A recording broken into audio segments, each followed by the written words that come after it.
Welcome to the Banker Lamp. Please enjoy the video. You begin by confirming prerequisites. Your Android and the cast target are on the same Wi-Fi network and permissions are granted. Open Google Home or the app you want to cast from. Tap the cast icon. It looks like a rectangle with waves in the corner, and choose the device. Once done, the app creates a handshake and prepares the stream. This is the first actionable step that shifts control from your phone to the display. After selecting the device, decide whether to cast the app content or mirror your full screen. Casting a supported app sends only media for better performance, while Screencast mirrors everything including notifications. Tap the device name and wait for the connection confirmation. This can take a few seconds.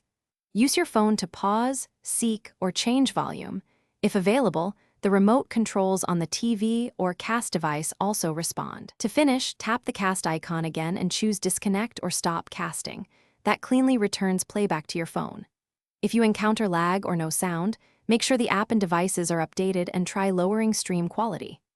One key troubleshooting tip: restart your router and the cast device. Network hiccups are the most common cause.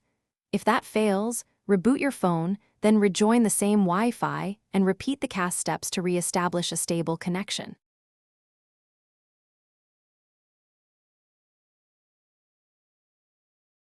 Thanks for watching. If this was helpful, leave a like and consider subscribing. See you next time.